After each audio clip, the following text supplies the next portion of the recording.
Patapos na ako mamalengke. Nandito na ako sa mga frozen foods. Alam mo yung boss. Yan. Napablog ka ba? Yes. Yan.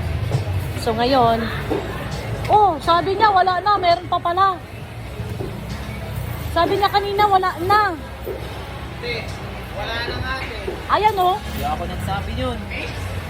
Ay, hindi ba? Lapad. Wala na yun, mix?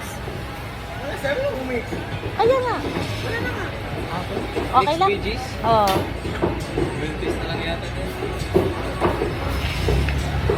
Dong, may kuan pa. Bigyan mo kuha na. Makapal. Yung makapal. Sabi mo wala na. Maro atri ah. Meron nga. Ayan na. Ito lang. Porbida, way klaro ng tawhana. Uy, Sila man. 1/2 lang.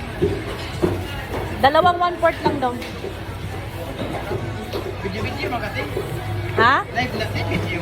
Hindi, record. I-upload ko to mamaya.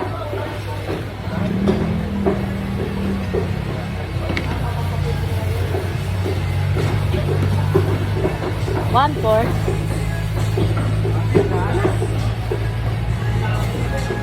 Ba't ayaw mo makapil? Eh, kagwapo mo. Nag-vlog mo lang ate? Ah.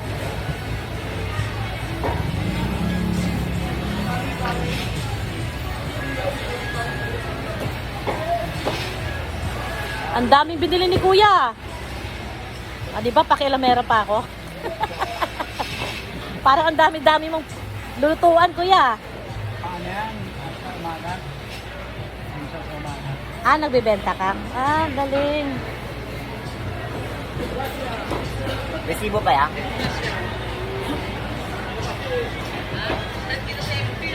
Itong binili ko, pambaon na to ng mga apo ko.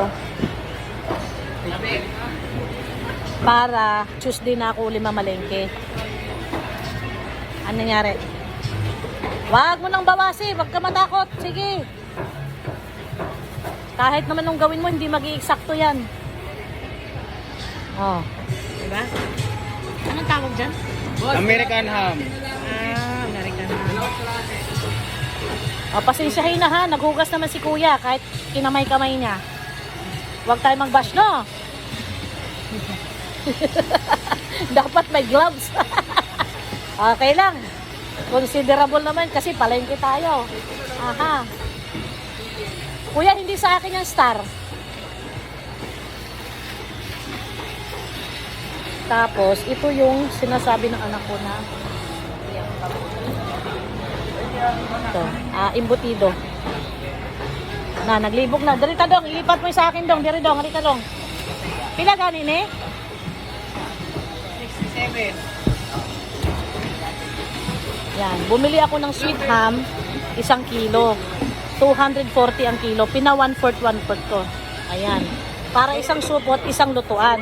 Tapos tinikman ko tong Hungarian na carnival. Nasarapan yung mga anak ko kaya bumili ako ulit. Tapos isang cheesy Hungarian din na sausage. Ayan. Kasama ko ito yung potato. Huwag mo na isama para libre na. What? Dong, ilista dong. Ilista. Para klaro ta.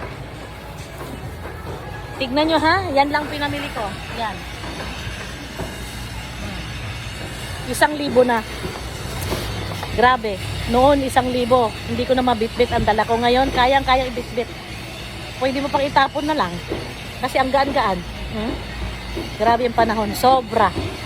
Oh, 1,000 na hal. 1,000 na nga, no? Oh, 1,000 na yan. Yan lang kadami. Yan lang. Grabe ang panahon. Ang pagbago ng panahon, sobra-sobra.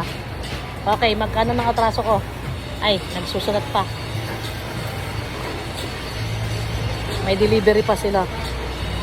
Ang dami pang namimili, pero magsasara na sila kasi magpapahinga na yung mga suki ko. Dahil alas 3 pa pala ng madaling araw na sa palengke na sila. So kahit marami pang tao, magsasara sila para makapagpahinga na sila. So magkano atraso dong?